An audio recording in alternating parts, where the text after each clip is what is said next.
اسلام کے عظیم مجاہد اور عظمت اسلام کے پاسبان صلاح الدین ایوبی کے دور میں جتنی اسلام کش سازشیں ہوئی ہیں اتنی اور کسی دور میں نہیں ہوئی۔ صلیبیوں اور یہودیوں نے مسلمان امراء اور فوجی کمانڈروں کو ہاتھ میں لے کر صلاح الدین ایوبی اور نور الدین زنگی کے خلاف استعمال کرنے کے لیے جہاں بے دریغ دولت استعمال کی، وہاں اپنی جوان اور خوبصورت لڑکیوں کو خصوصی ٹریننگ دے کر مکمل بے حیائی سے استعمال کیا۔ انہوں نے دیکھ لیا تھا کہ صلاح الدین ایوبی کو میدان جنگ میں شکست دینا آسان نہیں۔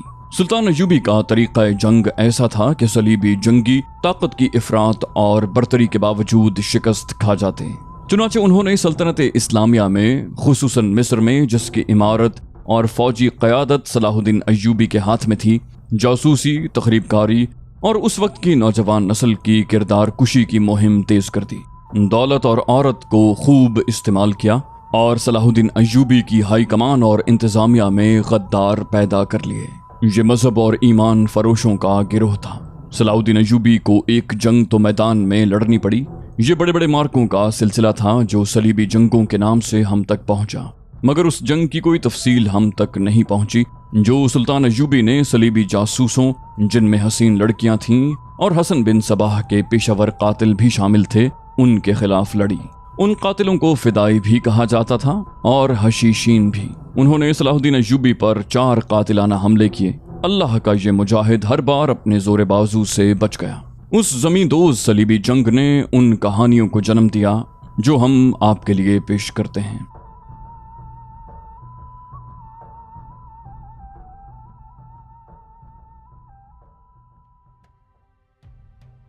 تم پرندوں سے دل بہلایا کرو۔ سپاہ گری اس آدمی کے لیے ایک خطرناک کھیل ہے جو عورت اور شراب کا دل دادا ہو۔ یہ الفاظ اپریل 1175 عیسوی میں صلاح الدین ایوبی نے اپنے چچا زاد بھائی خلیفہ الصالح کے ایک امیر سیف الدین کو لکھے تھے۔ ان دونوں نے صلیبیوں کو درپردہ مدد اور زر و جواہرات کا لالچ دیا اور صلاح الدین ایوبی کو شکست دینے کی سازش کی تھی۔ صلیبی یہی چاہتے تھے۔ انہوں نے حملہ کیا، الصالح اور سیف الدین نے ان کی مدد کی۔ صلاح الدین ایوبی نے ان سب کو شکست دی۔ امیر سیف الدین اپنا مال و متاع چھوڑ کر بھاگ گیا۔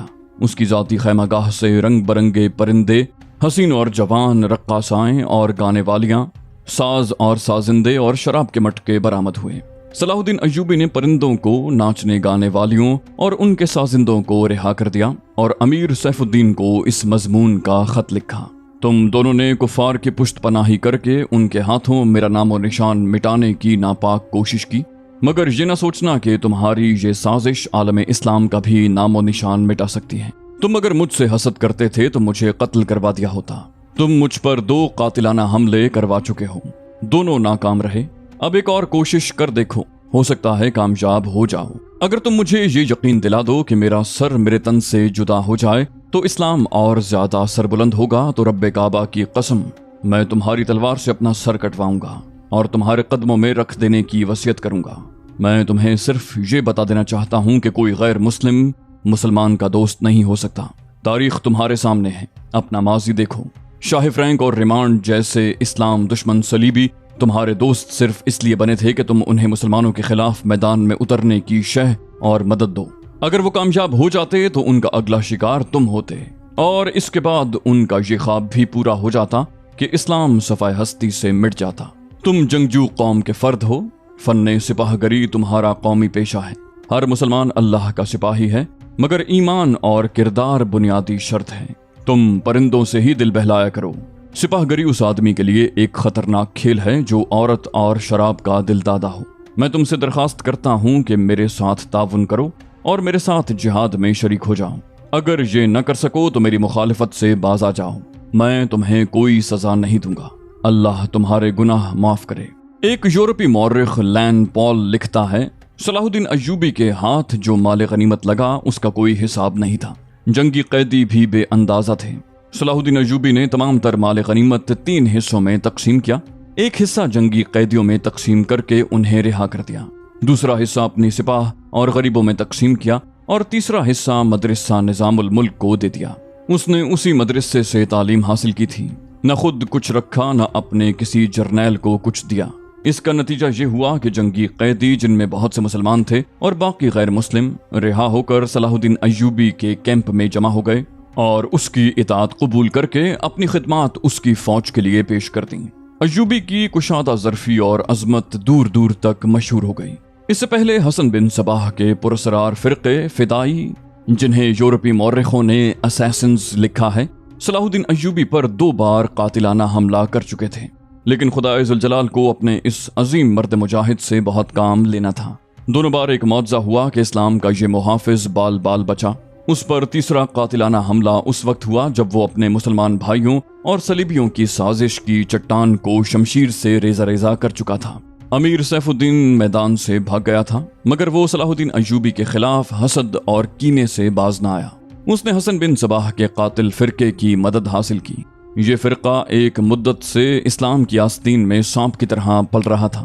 اس کا تفصیلی تعارف بہت ہی طویل ہے، مختصر یہ کہ جس طرح زمین سورج سے الگ ہو کر گناہوں کا گہوارہ بن گئی ہے، اسی طرح حسن بن صباح نام کے ایک آدمی نے اسلام سے الگ ہو کر نبیوں اور پیغمبروں والی عظمت حاصل کرنے کا منصوبہ بنایا۔ وہ اپنے آپ کو مسلمان ہی کہلاتا رہا اور ایسا گروہ بنا لیا جو طلسماتی طریقوں سے لوگوں کو اپنا پیروکار بناتا۔ اس مقصد کے لیے اس گروہ نے نہایت حسین لڑکیاں، نشہ آور جڑی بوٹیاں، ہپنوٹزم اور چرب زبانی جیسے طریقے اختیار کیے۔ بہشت بنائی جس میں جا کر پتھر بھی موم ہو جاتے۔ اپنے مخالفین کو ختم کرنے کے لیے قاتلوں کا ایک گروہ تیار کیا۔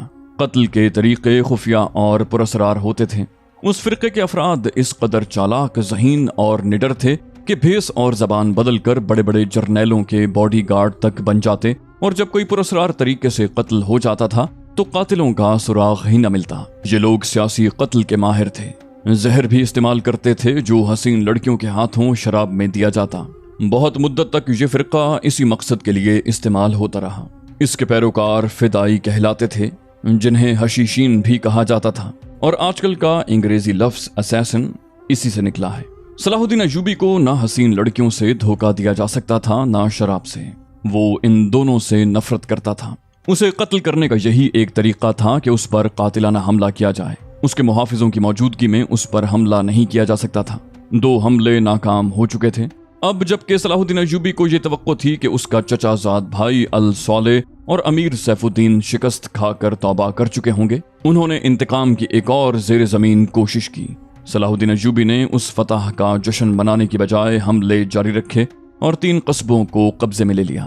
ان میں غازہ کا مشہور قصبہ بھی تھا۔ اسی قصبے کے گرد و نواح میں ایک روز صلاح الدین ایوبی امیر جادہ الاسدی کے خیمے میں دوپہر کے وقت غنودگی کے عالم میں سستا رہا تھا۔ اس نے اپنی وہ پگڑی نہیں اتاری تھی جو میدان جنگ میں اس کے سر کو صحرا کے سورج اور دشمن کی تلوار سے محفوظ رکھتی تھی۔ خیمے کے باہر اس کے محافظوں کا دستہ موجود اور چوکس تھا۔ باڈی گارڈز کے اس دستے کا کمانڈر ذرا سی دیر کے لیے وہاں سے چلا گیا۔ ایک محافظ نے صلاح الدین ایوبی کے خیمے کے گرے ہوئے پردوں میں سے جھانکا۔ اسلام کی عظمت کے پاسبان کی آنکھیں بند تھیں۔ وہ پیٹھ کے بل لیٹا ہوا تھا۔ اس محافظ نے باڈی گارڈز کی طرف دیکھا۔ ان میں سے 3-4 باڈی گارڈز نے اس کی طرف دیکھا۔ محافظ نے اپنی آنکھیں بند کر کے کھولیں۔ 3-4 محافظ اٹھے اور دوسروں کو باتوں میں لگا لیا۔ محافظ خیمے میں چلا گیا، کمر بند سے خنجر نکالا، دبے پاؤں چلا اور پھر چیتے کی طرح سوئے ہوئے صلاح الدین ایوبی پر جست لگائی۔ خنجر والا ہاتھ اوپر اٹھا۔ این اس وقت صلاح الدین ایوبی نے کروٹ بدل لی۔ یہ نہیں بتایا جا سکتا کہ محافظ خنجر کہاں مارنا چاہتا تھا، دل میں یا سینے میں، مگر ہوا یوں کہ خنجر صلاح الدین ایوبی کی پگڑی کے بالائی حصے میں اتر گیا اور سر سے بال برابر دور رہا۔ پگڑی سر سے اتر گئی۔ صلاح الدین ایوبی بجلی کی تیزی سے اٹھا۔ اسے یہ سمجھنے میں دیر نہ لگی کہ یہ سب کیا ہے۔ اس پر اس سے پہلے ایسے 2 حملے ہو چکے تھے۔ اس نے اس پر بھی حیرت کا اظہار نہ کیا کہ حملہ آور اس کے اپنے باڈی گارڈز کے لباس میں تھا، جسے اس نے خود اپنے باڈی گارڈز کے لیے منتخب کیا تھا۔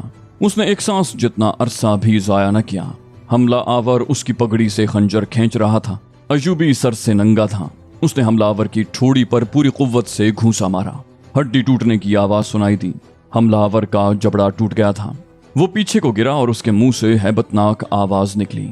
اس کا خنجر صلاح الدین ایوبی کی پگڑی میں رہ گیا تھا۔ ایوبی نے اپنا خنجر نکال لیا۔ اتنے میں 2 محافظ دوڑتے اندر آئے۔ ان کے ہاتھوں میں تلواریں تھیں۔ صلاح الدین ایوبی نے انہیں کہا کہ اسے زندہ پکڑ لو، مگر یہ دونوں محافظ صلاح الدین ایوبی پر ٹوٹ پڑے۔ صلاح الدین ایوبی نے ایک خنجر سے 2 تلواروں کا مقابلہ کیا۔ یہ مقابلہ 1-2 منٹ کا تھا کیونکہ تمام باڈی گارڈز اندر آ گئے تھے۔ صلاح الدین ایوبی یہ دیکھ کر حیران رہ گیا کہ اس کی باڈی گارڈز 2 حصوں میں تقسیم ہو کر ایک دوسرے کو لہو لہان کر رہے تھے۔ اسے چونکہ معلوم نہیں تھا کہ ان میں اس کا دشمن کون اور دوست کون ہے، وہ اس مارکے میں شریک نہ ہو سکا۔ کچھ دیر کے بعد جب باڈی گارڈز میں سے چند ایک مارے گئے، کچھ بھاگ گئے اور بعض زخمی ہو کر بے حال ہو گئے، تو انکشاف ہوا کہ اس دستے میں جو صلاح الدین ایوبی کی حفاظت پر مامور تھا، 7 محافظ فدائی تھے جو صلاح الدین ایوبی کو قتل کرنا چاہتے تھے۔ انہوں نے اس کام کے لیے صرف ایک فدائی خیمے میں بھیجا تھا۔ اندر صورتحال بدل گئی تھی، چنانچہ باقی بھی اندر چلے گئے، اصل محافظ بھی اندر گئے۔ وہ صورتحال سمجھ گئے اور صلاح الدین ایوبی بچ گیا۔ اس نے اپنے پہلے حملہ آور کی شہرگ پر تلوار کی نوک رکھ کر پوچھا کہ وہ کون ہے اور اسے کس نے بھیجا ہے۔ سچ بولنے کے بدلے صلاح الدین ایوبی نے اسے جان بخشی کا وعدہ دیا۔ اس نے بتا دیا کہ وہ فدائی ہے اور اسے کمشتکن، جسے بعض مورخوں نے گمشتگین لکھا ہے، اس نے اس کام کے لیے بھیجا تھا۔ کمشتکین الصالح کے ایک قلعے کا گورنر تھا۔ تاریخ اسلام کا یہ حقیقی ڈرامہ 23 مارچ 1169 کے روز سے شروع ہوتا ہے، جب صلاح الدین ایوبی کو مصر کا وائس رائے اور فوج کا کمانڈر ان چیف بنایا گیا۔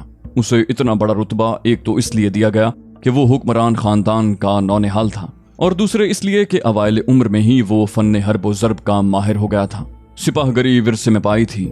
اس کے ذہن میں حکمرانی کے معنی بادشاہی نہیں، اسلام کی پاسبانی اور قوم کی عظمت اور فلاح و بہبود تھی۔ اس کا جب شعور بیدار ہوا تو پہلی خلش یہ محسوس کی کہ مسلمان حکمرانوں میں نہ صرف یہ کہ اتحاد نہیں، بلکہ وہ ایک دوسرے کی مدد سے بھی گریز کرتے تھے۔ وہ عیاش ہو گئے تھے۔ شراب اور عورت نے جہاں ان کی زندگی رنگین بنا رکھی تھی، وہاں عالم اسلام اور خدا کے اس عظیم مذہب کا مستقبل تاریک ہو گیا تھا۔ ان امیروں، ان کے وزیروں اور مشیروں کے حرم غیر مسلم لڑکیوں سے بھرے ہوئے تھے۔ زیادہ تر لڑکیاں یہودی اور عیسائی تھیں، جنہیں خاص تربیت دے کر ان حرموں میں داخل کیا گیا تھا۔ غیر معمولی حسن اور اداکاری میں کمال رکھنے والی یہ لڑکیاں مسلمان حکمرانوں اور سربراہوں کے کردار اور قومی جذبے کو دیمک کی طرح کھا رہی تھیں۔ اس کا نتیجہ یہ تھا کہ صلیبی، جن میں فرنگی خاص طور پر قابل ذکر ہیں، مسلمانوں کی سلطنتوں کے ٹکڑے ہڑپ کرتے چلے جا رہے تھے، اور بعض مسلم حکمران شاہ فرینک کو سالانہ ٹیکس یا جزیہ ادا کر رہے تھے، جس کی حیثیت غنڈہ ٹیکس کی سی تھی۔ صلیبی اپنی جنگی قوت کے روب سے اور چھوٹے موٹے حملوں سے حکمرانوں کو ڈراتے رہتے، کچھ علاقے پر قبضہ کر لیتے، تاوان اور ٹیکس وصول کرتے تھے۔ ان کا مقصد یہ تھا کہ آہستہ آہستہ دنیائے اسلام کو ہڑپ کر لیا جائے۔ مسلمان حکمران اپنی رعایا کا خون چوس کر ٹیکس دیتے رہتے تھے۔ ان کا مقصد یہ تھا کہ انہیں عیش و عشرت میں پریشان نہ کیا جائے۔ فرقہ پرستی کے بیج بھی بو دیے گئے تھے۔ ان میں سب سے زیادہ خطرناک فرقہ حسن بن صباح کا تھا، جو صلاح الدین ایوبی کی جوانی سے 1 صدی پہلے معرض وجود میں آیا تھا۔ یہ مفاد پرستوں کا فرقہ تھا، بے حد خطرناک اور پراسرار۔ یہ لوگ اپنے آپ کو فدائی کہلاتے تھے، جو بعد میں حشیشین کے نام سے مشہور ہوئے، کیونکہ وہ حشیش نام کی ایک نشہ آور شے سے دوسروں کو اپنے جال میں پھانستے تھے۔ صلاح الدین ایوبی نے مدرسہ نظام الملک میں تعلیم حاصل کی تھی۔ یاد رہے کہ نظام الملک دنیائے اسلام کی ایک سلطنت کے وزیر تھے۔ یہ مدرسہ انہوں نے قائم کیا تھا، جس میں اسلامی تعلیم دی جاتی اور بچوں کو اسلامی نظریات اور تاریخ سے بہرہ کیا جاتا۔ ایک مورخ ابن الاطہر کے مطابق نظام الملک حسن بن صباح کے فدائیوں کا پہلا شکار ہوئے تھے، کیونکہ وہ رومیوں کی توسیع پسندی کی راہ میں چٹان بنے ہوئے تھے۔ رومیوں نے 1091 میں انہیں فدائیوں کے ہاتھوں قتل کروا دیا تھا۔ ان کا مدرسہ قائم رہا۔ صلاح الدین ایوبی نے وہیں تعلیم حاصل کی۔ اسی عمر میں اس نے سپاہ گری کی تربیت اپنے بزرگوں سے لی۔ نور الدین زنگی نے اسے جنگی چالیں سکھائیں، ملک کے انتظامات کے سبق دیے اور ڈپلومیسی میں مہارت دی۔ اس تعلیم و تربیت نے اس کے اندر وہ جذبہ پیدا کر دیا جس نے آگے چل کر اسے صلیبیوں کے لیے بجلی بنا دیا۔ اوائل جوانی میں ہی اس نے وہ ذہانت اور اہلیت حاصل کر لی تھی جو ایک سالار اعظم کے لیے ضروری ہوتی ہے۔ صلاح الدین ایوبی نے فن حرب و ضرب میں جاسوسی یعنی انٹیلیجنس، کمانڈو اور گوریلا آپریشن کو خصوصی اہمیت دی۔ اس نے دیکھ لیا تھا کہ صلیبی جاسوسی کے میدان میں آگے نکل گئے ہیں اور وہ مسلمانوں کے نظریات پر نہایت کارگر حملے کر رہے ہیں۔ صلاح الدین ایوبی نظریات کے محاذ پر لڑنا چاہتا تھا، جس میں تلوار استعمال نہیں ہوتی۔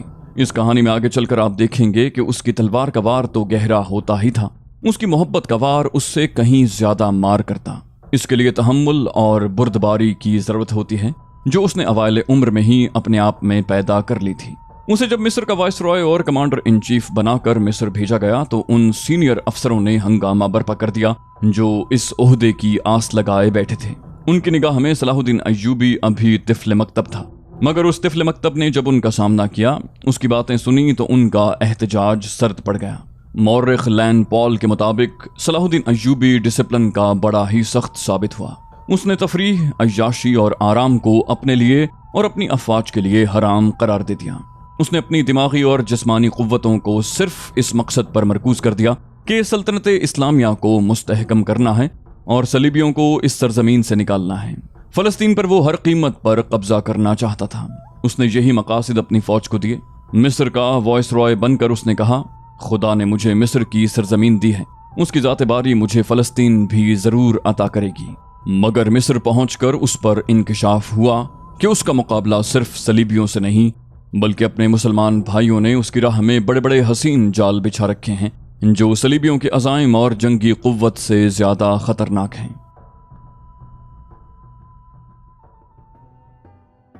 مصر میں صلاح الدین ایوبی کا استقبال جن زوما نے کیا ان میں ناجی نام کا ایک سالار خصوصی اہمیت کا حامل تھا۔ ایوبی نے سب کو سر سے پاؤں تک دیکھا۔ اس کے ہونٹوں پر مسکراہٹ اور زبان پر پیار اور محبت کی چاشنی تھی۔ بعض پرانے افسروں نے اسے ایسی نگاہوں سے دیکھا جن میں طنز تھا اور تمسخر بھی۔ وہ صلاح الدین ایوبی کے صرف نام سے واقف تھے یا اس کے متعلق یہ جانتے تھے کہ وہ حکمران خاندان کا فرد اور اپنے چچا کا جانشین ہے۔ وہ یہ بھی جانتے تھے کہ نور الدین زنگی کے ساتھ اس کا کیا رشتہ ہے۔ ان کی نگاہوں میں صلاح الدین ایوبی کی اہمیت بس اس کے خاندان کی بدولت تھی، یا اس وجہ سے انہوں نے اسے اہمیت دی کہ وہ مصر کا فوجی وائس رائے بن کر آیا تھا۔ اس کے سوا انہوں نے صلاح الدین ایوبی کو کوئی وقت نہ دی۔ ایک بوڑھے افسر نے اپنے ساتھ کھڑے افسر کے کان میں کہا، بچہ ہے، اسے ہم پال لیں گے۔ مورخ اور اس وقت کے واقع نگار یہ نہیں بتا سکتے کہ صلاح الدین ایوبی نے ان لوگوں کی نظریں بھانپ لی تھیں یا نہیں۔ وہ استقبال کرنے والے اس ہجوم میں بچہ لگ رہا تھا۔ البتہ جب وہ ناجی کے سامنے مصافحہ کرنے کے لیے رکا تو ایوبی کے چہرے پر تبدیلی سی آ گئی۔ وہ ناجی سے ہاتھ ملانا چاہتا تھا، لیکن ناجی جو اس کی باپ کی عمر کا تھا سب سے پہلے درباری خوشامدیوں کی طرح جھکا، پھر ایوبی سے بغل گیر ہو گیا۔ اس نے ایوبی کی پیشانی چوم کر کہا، میرے خون کا آخری قطرہ بھی تمہاری جان کی حفاظت کے لیے بہے گا، تم میرے پاس زنگی کی امانت ہو۔ صلاح الدین ایوبی نے ناجی کا ہاتھ چوم کر کہا، میری جان عظمت اسلام سے زیادہ قیمتی نہیں۔ محترم، اپنے خون کا ایک ایک قطرہ سنبھال کر رکھیے، صلیبی سیاہ گھٹاؤں کی مانند چھا رہے ہیں۔ ناجی جواب میں صرف مسکرایا جیسے صلاح الدین ایوبی نے کوئی لطیفہ سنایا ہو۔ صلاح الدین ایوبی اس تجربہ کار سالار کی مسکراہٹ کو غالباً نہ سمجھ سکا۔ ناجی فاطمی خلافت کا پروردہ سالار تھا۔ وہ مصر میں باڈی گارڈز کا کمانڈر تھا جس کی نفری 50,000 تھی اور ساری کی ساری نفری سوڈانی تھی۔ یہ فوج اس دور کے جدید ہتھیاروں سے مسلح تھی اور یہ فوج ناجی کا ہتھیار بن گئی تھی جس کے زور پر وہ بے تاج بادشاہ بنا بیٹھا تھا۔ وہ سازشوں اور مفاد پرستوں کا دور تھا۔ اسلامی دنیا کی مرکزیت ختم ہو چکی تھی۔ صلیبیوں کی بھی نہایت دلکش تخریب کاریاں شروع ہو چکی تھیں۔ زرپرستی اور تعیش کا دورہ تھا۔ جس کے پاس ذرا سی بھی طاقت تھی اسے وہ اپنے اقتدار کے تحفظ کے لیے اور دولت سمیٹنے کے لیے استعمال کرتا تھا۔ سوڈانی باڈی گارڈز فوج کا کمانڈر ناجی مصر میں حکمرانوں اور دیگر سربراہوں کے لیے دہشت بنا ہوا تھا۔ خدا نے اسے سازش ساز دماغ دیا تھا۔ اسے اس دور کا بادشاہ ساز کہا جاتا تھا۔ بنانے اور بگاڑنے میں خصوصی مہارت رکھتا تھا۔ اس نے صلاح الدین ایوبی کو دیکھا تو اس کے چہرے پر بالکل اسی طرح کی مسکراہٹ آ گئی جس طرح کمزور سی بھیڑ کو دیکھ کر بھیڑیے کے دانت نکل آتے ہیں۔ ایوبی اس زہرخند کو نہ سمجھ سکا۔ اس کے لیے سب سے زیادہ اہم آدمی ناجی ہی تھا کیونکہ وہ 50,000 باڈی گارڈز کا کمانڈر تھا اور صلاح الدین ایوبی کو اس کی فوج کی ضرورت تھی۔ صلاح الدین ایوبی سے کہا گیا کہ حضور بڑی لمبی مسافت سے تشریف لائے ہیں، پہلے آرام تو کر لیں۔ اس نے کہا، میرے سر پر جو دستار رکھ دی گئی ہے میں اس کے اہل نہیں تھا۔ اس دستار نے میرا آرام اور میری نیند ختم کر دی ہے۔ کیا آپ حضرات مجھے اس چھت کے نیچے نہیں لے چلیں گے جہاں میرے فرائض میرا انتظار کر رہے ہیں؟ اس کے نائب نے پوچھا، کیا حضور کام سے پہلے توام پسند نہیں فرمائیں گے؟ صلاح الدین ایوبی نے کچھ سوچا اور ان کے ساتھ چل پڑا۔ لمبے تڑنگے قوی ہیکل باڈی گارڈز اس عمارت کے سامنے 2 رویا کھڑے تھے جس میں کھانے کا انتظام کیا گیا تھا۔ ایوبی نے ان گارڈز کے قد بت اور ہتھیار دیکھے تو اس کے چہرے پر رونق آ گئی۔